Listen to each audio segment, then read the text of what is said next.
محرم الحرام کو سید الشہداء امام عالی مقام امام حسین رضی اللہ تعالی عنہ نے اپنا سر کٹا کے دین کی خاطر بتا دیا کہ دین کے معاملے میں کسی چیز پر کمپرومائز نہیں ہو سکتا، دین کے معاملے پر کسی بات پر بھی کسی کی نہ حق بات نہ جائز بات نہیں مانی جا سکتی۔ جان جاتی ہے تو چلی جائے، سر جاتا ہے تو چلا جائے، جسم کے ٹکڑے ٹکڑے ہوتے ہیں تو ہو جائیں، لیکن حضور نبی اکرم صلی اللہ علیہ وآلہ وسلم کے دین پر آنچ نہیں آنی چاہیے۔ وہ حسین جس نے 10 محرم الحرام کو اپنے ساتھیوں کی قربانی پیش کی، اپنے آپ کو پیش کر دیا، اپنا مال پیش کر دیا، اپنے بچوں کو پیش کر دیا، سارا کچھ حضور نبی اکرم صلی اللہ علیہ وآلہ وسلم کی دین کی خاطر قربان کر کے بتا دیا کہ قیامت تک یہ مسلمان آنے والے جان لیں، جب بھی حضور صلی اللہ علیہ وآلہ وسلم کے دین کے خلاف کوئی بات ہو تو پھر خاموش نہیں بیٹھنا بلکہ میدان میں آ جانا ہے۔ بلکہ امام حسین رضی اللہ تعالیٰ عنہ کا خود یہ فرمان مبارک ہے، آپ فرماتے ہیں کہ ظلم کے خلاف جلدی کھڑے ہو جاؤ، اگر ظلم کے خلاف تم جلدی کھڑے نہ ہوئے تو پھر قربانیاں زیادہ دینی پڑے گی۔ تو آج ہم امام حسین رضی اللہ تعالیٰ عنہ کے شان اور فضائل سنیں گے اور سنائیں گے۔ اللہ رب العزت ہم سب کو عمل کی توفیق عطا فرمائے۔ امام حسین رضی اللہ تعالیٰ عنہ وہ ہستی ہے کہ اللہ رب العزت نے آپ کو بڑا مقام اور مرتبہ عطا فرمایا ہے، بڑی شانیں اللہ رب العزت نے عطا فرمائی ہے۔ حضرت ام الفضل رضی اللہ تعالی عنہ ایک دن حضور نبی کریم صلی اللہ علیہ وآلہ وسلم کی بارگاہ میں آتی ہیں اور آ کر کہتی ہیں، یا رسول اللہ صلی اللہ علیہ وسلم، رات کو میں نے ایک عجیب و غریب خواب دیکھا ہے جو آپ کے سامنے بیان نہیں کر سکتی۔ تو حضور نبی کائنات خاتم النبیین صلی اللہ علیہ وآلہ وسلم نے ارشاد فرمایا کہ خواب بیان کرو، کیا خواب دیکھا ہے؟ تو حضرت ام الفضل رضی اللہ تعالی عنہ نے عرض کی، یا رسول اللہ صلی اللہ علیہ وسلم، میں نے خواب یہ دیکھا ہے کہ آپ کے ایک جسم کا ٹکڑا آپ کے جسم اطہر سے جدا ہو کر میری گود میں رکھا گیا ہے۔ تو حضور نبی کائنات صلی اللہ علیہ وآلہ وسلم نے فرمایا کہ اس میں پریشان ہونے والی کوئی بات نہیں ہے، یہ بڑا اچھا خواب تم نے دیکھا ہے۔ حضور نبی اکرم صلی اللہ علیہ وآلہ وسلم نے فرمایا کہ میری بیٹی فاطمہ الزہرا رضی اللہ تعالی عنہا کو اللہ رب العزت ایک بیٹا عطا فرمائے گا اور اس بیٹے کو تمہاری گود میں دیا جائے گا، وہ بیٹا تمہاری گود میں پرورش پائے گا۔ حضرت ام الفضل رضی اللہ تعالی عنہ فرماتے ہیں تو اسی طرح ہوا کہ حضرت فاطمہ الزہرا رضی اللہ تعالی عنہ کے ہاں بیٹا ہوا اور اس کا نام حسین رکھا۔ حضور نبی اکرم صلی اللہ علیہ وآلہ وسلم نے حضرت امام حسین رضی اللہ تعالی عنہ کی پیدائش 5 شعبان المعظم 4 ہجری کو ہوتی ہے۔ تو امام حسین رضی اللہ تعالی عنہ وہ امام حسین رضی اللہ تعالی عنہ ہے، اللہ رب العزت نے کتنا مقام اور مرتبہ عطا کیا ہے کہ حضور نبی کائنات صلی اللہ علیہ وآلہ وسلم خود یہ ارشاد فرما رہے ہیں، حسین منی وانا من الحسین، کہ حسین مجھ سے ہے اور میں حسین سے ہوں۔ اب جس کو حضور نبی اکرم صلی اللہ علیہ وآلہ وسلم اپنی زبان اقدس سے یہ فرمائیں کہ حسین مجھ سے ہے اور میں حسین سے ہوں، پھر آپ خود بتائیں اس حسین کی شان کا اندازہ کون لگا سکتا ہے؟ اس حسین کو اللہ رب العزت نے کتنا مرتبہ اور کتنی شان عطا کی ہوگی۔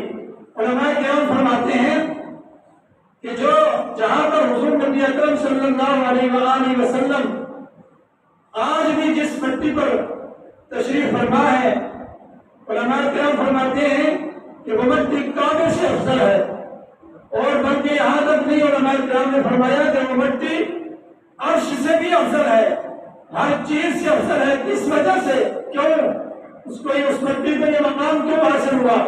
فرمایا کہ وہ مٹی حضور نبی کریم صلی اللہ علیہ وآلہ وسلم کے جسم اقدس اقدس سے جسم عطر سے بوسہ لے رہی ہے، جسم اقدس سے جسم عطر سے برکت حاصل کر رہی ہے،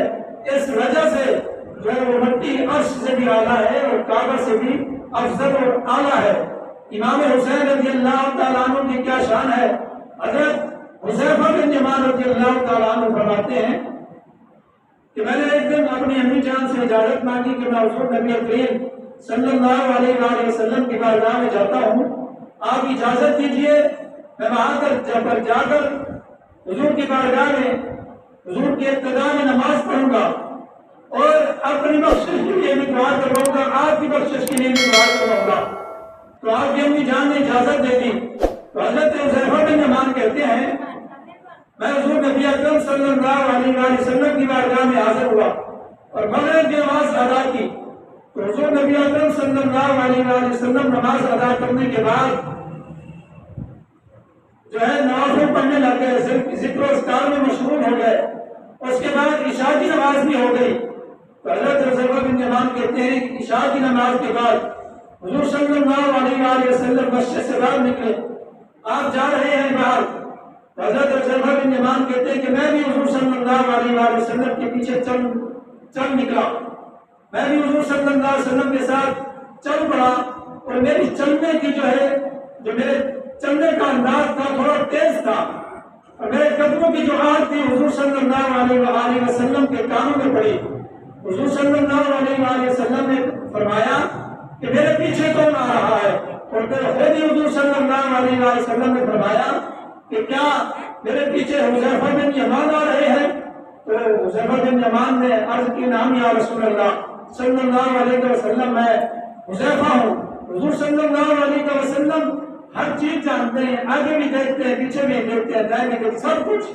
دیکھ لیتے ہیں۔ وہ کتنے بدبخت ہیں جو کہتے ہیں کہ حضور صلی اللہ علیہ وآلہ وسلم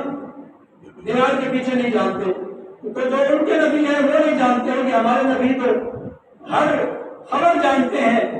دیوار تو کوئی بات نہیں ہے، جتنی دور کی باتیں حضور صلی اللہ علیہ وآلہ وسلم جانتے ہیں۔ میں اور آپ یہاں پر کس نیت سے بیٹھے ہیں، حضور صلی اللہ علیہ وآلہ وسلم اس بات سے بھی خبر ہے کہ میرے دل میں اس وقت کیا گزر رہی ہے، میرے دل میں اس وقت کیا ہے اور آپ کے دل میں اس وقت کیا ہے۔ حضور صلی اللہ علیہ وآلہ وسلم اس وقت یہ بات بھی جانتے ہیں۔ تو حضور نبی کریم صلی اللہ علیہ وآلہ وسلم نے حضرت حذیفہ بن یمان جس بات کے لیے آئے تھے، اپنی بخشش کروانے اور اپنی ماں کی بخشش کے لیے دعا کے لیے آئے تھے، اب حذیفہ بن یمان نے حضور کو کیا درخواست کرنی تھی کہ میری بخشش کے لیے اور میری ماں کی بخشش کے لیے دعا کیجیے۔ تو حضور صلی اللہ علیہ وآلہ وسلم نے فرمایا کہ اے حذیفہ، اللہ تیری بھی بخشش فرمائے اور تیری ماں کی بھی بخشش فرمائے، کس کام کے لیے آئے ہو؟ اب حضرت حذیفہ بن یمان رضی اللہ تعالیٰ عنہ نے کہا یا رسول اللہ صلی اللہ علیہ وسلم، جس کام کے لیے میں آیا تھا وہ تو آپ نے پہلے ہی میرا کام کر دیا ہے، میرے کہنے سے پہلے، میرے عرض کرنے سے پہلے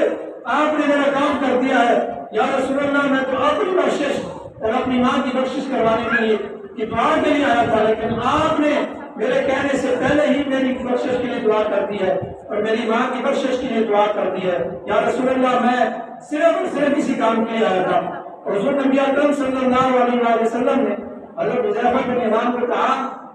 ارشاد فرمایا کہ آج تو ابھی ایک ایسا فرشتہ میرے پاس آیا ہے جو کبھی زمین پر نہیں آیا، وہ آج اللہ رب العزت سے اجازت لے کر مجھے ایک بات بتانے آیا ہے۔ کیا بات ہے؟ فرمایا اس فرشتے نے مجھے یہ بات بتائی ہے کہ آپ کی بیٹی حضرت سیدہ فاطمہ الزہرا رضی اللہ تعالی عنہ جنتی عورتوں کی سردار ہیں، جنتی عورتوں کی سردار ہیں حضرت فاطمہ الزہرا رضی اللہ تعالی عنہ۔ اور فرمایا اس فرشتے نے یہ بھی بتایا ہے کہ آپ کے نواسے حضرت امام حسن اور امام حسین رضی اللہ تعالی عنہما یہ جنتی جوانوں کے سردار ہیں، سیدہ شباب اہل الجنہ، یہ جنتی جوانوں کے سردار ہیں۔ تو اس حسین کی شان کا اندازہ کون لگا سکتا ہے؟ وہ حسین ایک دن حضور نبی اکرم صلی اللہ علیہ وآلہ وسلم کے ساتھ مسجد میں آتے ہیں، اذان ہوتی ہے، اقامت ہوتی ہے، نماز شروع ہو جاتی ہے۔ جب حضور نبی اکرم صلی اللہ علیہ وآلہ وسلم سجدے میں تشریف لے جاتے ہیں تو حسین علیہ السلام حضور نبی کریم صلی اللہ علیہ وآلہ وسلم کی پشت پر سوار ہو جاتے ہیں، اور حضور نبی اکرم صلی اللہ علیہ وآلہ وسلم نے اپنا سر مبارک نہیں اٹھایا، آپ نے سجدے کو لمبا کر دیا، سجدے کو طویل کر دیا کہ کہیں میرے سر اٹھانے سے امام حسین علیہ السلام گر نہ جائیں۔ تو صحابہ کرام جو آپ کی ابتدا میں نماز پڑھ رہے تھے وہ پریشان ہو گئے کہ شاید آپ صلی اللہ علیہ وآلہ وسلم پر وحی نازل ہو رہی ہے، یا شاید وہ اس بات سے پریشان ہوئے کہ اجل کا وقت آ گیا ہے۔ تو حضور صلی اللہ علیہ وآلہ وسلم اس دنیا سے تشریف لے گئے تو ایک صحابی سر اٹھا کر دیکھا کہ امام حسین علیہ السلام آپ کی پشت پر سوار ہیں۔ اب حضور صلی اللہ علیہ وآلہ وسلم جانتے تھے، کیونکہ آج صلی اللہ علیہ وآلہ وسلم ہر چیز کے بارے میں جانتے ہیں کہ آج حسین میری پشت پر بیٹھا ہے، میں نے حسین کو نہیں گرانا، اور کل یہی حسین ہوگا جب میرے دین پر حملہ ہوگا تو یہ امام حسین، یہ حسین میرے سر کٹا دے گا، اپنی قربانی پیش کر دے گا، لیکن میرے دین کو گرنے نہیں دے گا۔ اور یہ امام حسین علیہ السلام نے یہ ثابت کر کے دکھایا، امام حسین علیہ السلام نے ثابت کر کے دکھایا کہ اپنا مال بھی پیش کر دیا، اپنے آپ کو پیش کر دیا، اپنی جان پیش کر دی، اپنے بچوں کو پیش کر دیا، سب کچھ پیش کر دیا، لیکن حضور نبی کریم صلی اللہ علیہ وآلہ وسلم کو گرنے نہیں دیا۔ اور حضرت امام حسین علیہ السلام کی کیا شان ہے کہ حضرت اسامہ بن زید رضی اللہ تعالیٰ عنہ کہتے ہیں کہ ایک دن میں آیا حضور نبی کریم صلی اللہ علیہ وآلہ وسلم سے کسی کام سے آیا، حضور صلی اللہ علیہ وآلہ وسلم بیٹھ تشریف لائے، میں نے حضور صلی اللہ علیہ وآلہ وسلم سے وہ کام کرایا، میں نے آپ کی بارگاہ میں بات عرض کی، اور میں نے دیکھا کہ حضور صلی اللہ علیہ وآلہ وسلم نے اپنے آپ کو کمبل اوڑھا ہوا ہے، اور حضرت اسامہ بن زید کہتے ہیں کہ اندر سے حرکت کرنے کی جو ہے مجھے کچھ محسوس ہو رہا ہے، اندر سے کی حرکت ہو رہی ہے۔ تو حضرت اسامہ بن زید نے عرض کیا، رسول اللہ صلی اللہ علیہ وسلم یہ اندر سے کچھ حرکت محسوس ہو رہی ہے، یہ کیا ہے؟ تو حضور نبی کریم صلی اللہ علیہ وآلہ وسلم نے فکشف اور اس کمبل کو کھول دیا، اور ایک پہلو سے امام حسن رضی اللہ تعالیٰ عنہ لپٹے ہوئے تھے، اور ایک پہلو سے امام حسین رضی اللہ تعالیٰ عنہ لپٹے ہوئے تھے، اور حضور نبی اکرم صلی اللہ علیہ وآلہ وسلم نے فرمایا یہ میری بیٹی کے بیٹے ہیں۔ حضور صلی اللہ علیہ وآلہ وسلم نے فرمایا کہ یہ میرے بیٹے ہیں، اور حضور نبی کریم صلی اللہ علیہ وآلہ وسلم نے اس موقع پر پھر یہ دعا فرمائی کہ یا اللہ میں ان دونوں سے پیار کرتا ہوں، اور تو بھی ان دونوں سے پیار کر، میں ان دونوں سے پیار کرتا ہوں، تو بھی ان دونوں سے پیار کر۔ اور پھر یہاں پر دعا ختم ہی فرمائی بلکہ فرمایا یا اللہ جو ان سے پیار کرے، یعنی جو امام حسین اور امام حسن رضی اللہ تعالیٰ عنہ جو ان سے پیار کرے، یا اللہ تو ان سے بھی پیار کر۔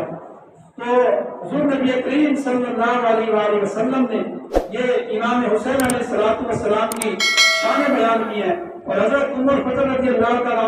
عنہ فرماتی ہے کہ میں ایک دن حضور نبی کریم صلی اللہ علیہ وسلم کی بارگاہ میں آئی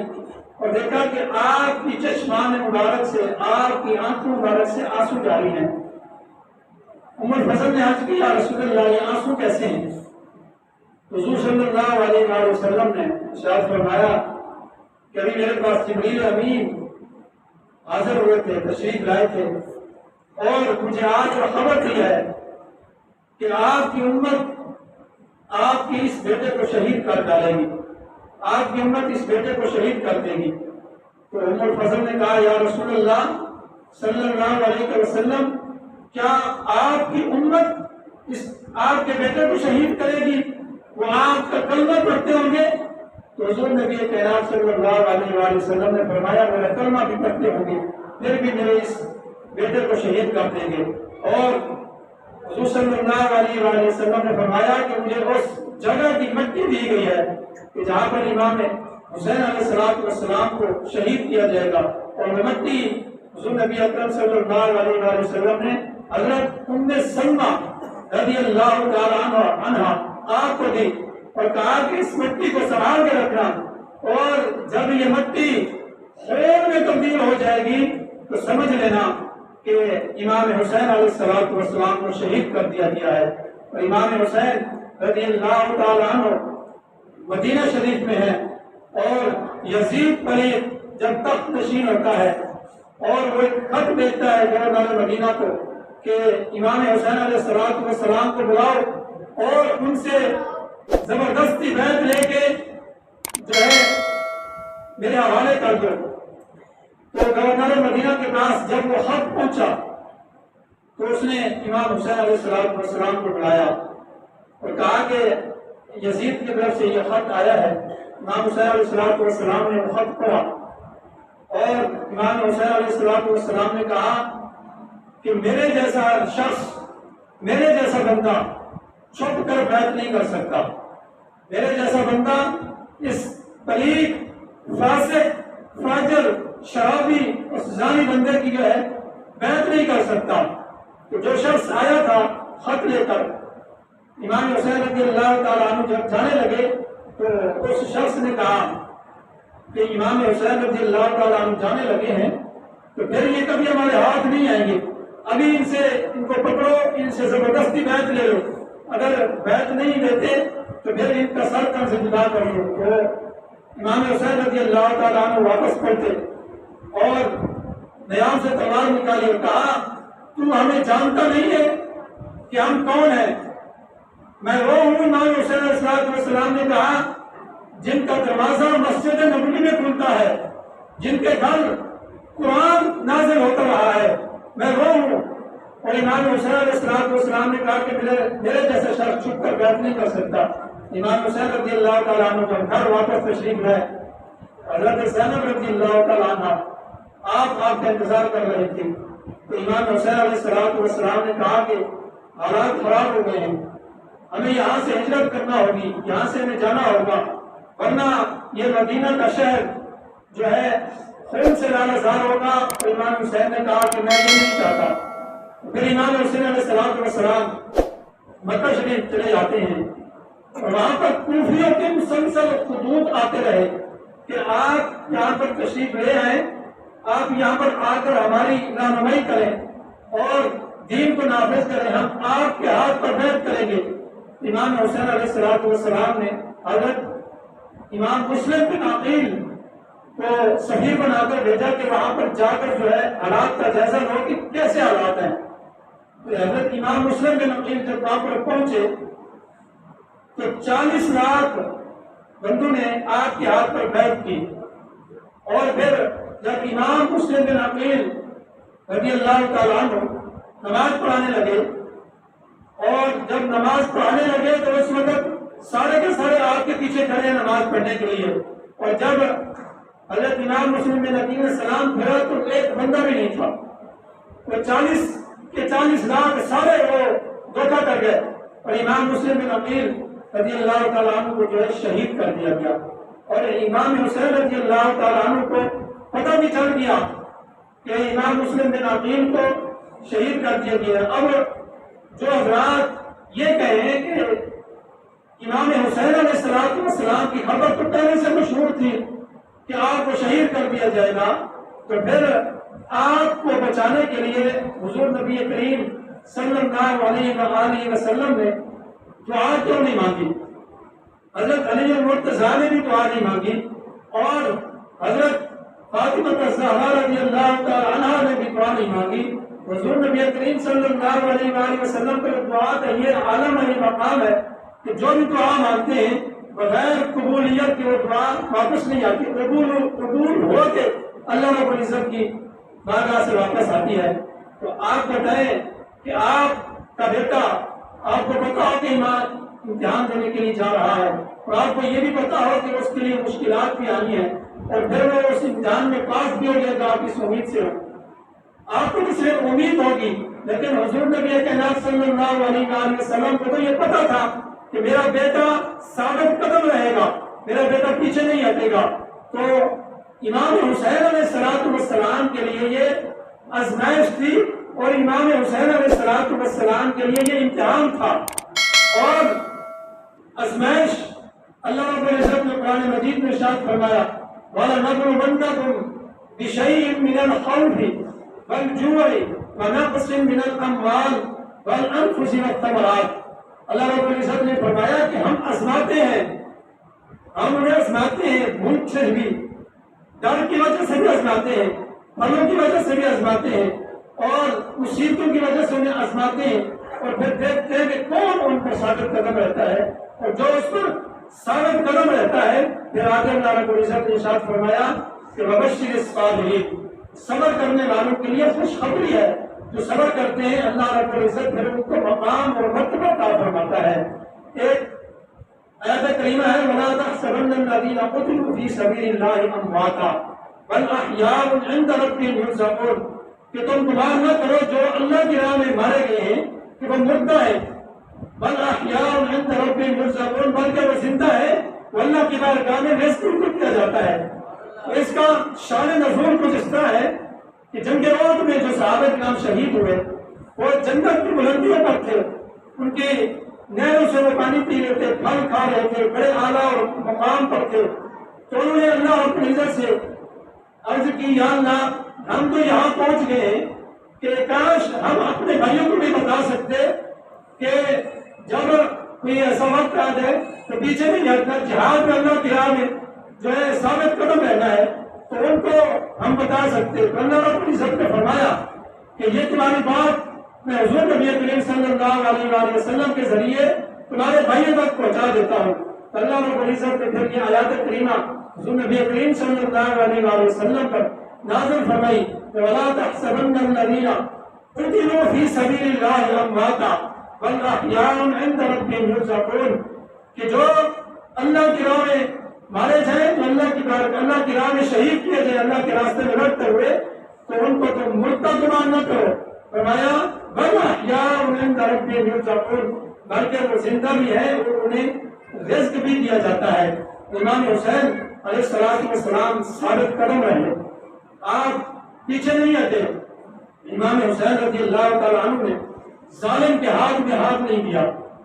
اور کسی بات پر آپ نے اتفاق نہیں کیا کہ آج کل لوگ ہیں کہ کہتے ہیں کہ کسی بات پر جو ہے ایک دوسرے کے ساتھ مل جانا چاہیے، تو ہم اپنے آپ کو حسینی بھی کہلائیں اور پھر دین کے ساتھ ہم غداری بھی کریں، اور دین پر کی بات آ جائے تو پھر کہیں کہ یہ کیسے ہو سکتا ہے، ہم کیسے دین پر کر سکتے ہیں، ہمارے ساتھ تو کوئی ہے بھی نہیں، ہمارے پاس تو سب کچھ ہے، ہمارے پاس وہ پاور ہے لا الہ الا اللہ محمد رسول اللہ والی، جو غیر مسلموں کے پاس کسی کے پاس بھی نہیں ہے. یہ طاقت کسی کے پاس نہیں ہے. ہم اگر مسلمان ڈٹ کے کھڑے ہو جائے، امام حسین علیہ السلام کے جو ان کا مشن تھا، ان کے مشن کے ساتھ ہم کھڑے ہو جائے تو سب کچھ ہمارے قدموں میں آ سکتا ہے، دنیا بھی ہمارے قدموں میں آ سکتی ہے. امام حسین رضی اللہ تعالیٰ عنہ ظالم کے ہاتھ میں ہاتھ نہ دیا، اور امام حسین علیہ السلام نے جھوٹے شخص کے ہاتھ میں ہاتھ نہیں دیا، زانی کے شخص میں ہاتھ نہیں دیا، شرابی تھا، وہ فاسق تھا، فاجر تھا. امام حسین علیہ السلام اس کے مقابلے میں کھڑے ہو گئے. امام حسین علیہ السلام کربلا میں کتنا خوف اور ڈر تھا، تلواروں کے سائے میں امام حسین علیہ السلام نے نماز نہیں چھوڑی. اور آج ہم اپنے آپ کو حسینی بھی کہلاتے ہیں، اور جب نماز کے لیے ہمیں 5 وقت مسجد سے بلایا جاتا ہے اللہ رب العزت کی طرف سے حی علی الصلاۃ حی علی الفلاح، اپنے آپ کو حسینی کہلانے والے نماز پڑھنے کے لیے نہیں آتے. اور امام حسین علیہ السلام نے اپنا سر تن سے جدا کروا دیا، نیزے پر آپ کا سر ہے، پھر بھی آپ نے قرآن پاک کی تلاوت نہیں چھوڑی. اور آج ہم قرآن کے نزدیک بھی نہیں جاتے، ہم قرآن کو پیٹھ کے پیچھے ڈال دیا ہے. اس لیے پھر جو غیر مسلم ہے وہ پھر ہمارے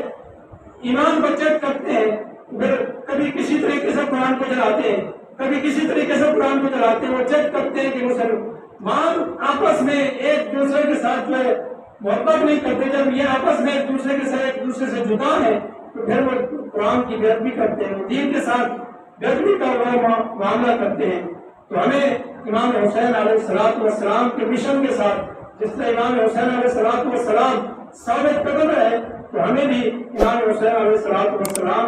کے مشن کے ساتھ کھڑا ہونا ہے، امام حسین علیہ السلام کے نقش قدم پر چلنا ہے۔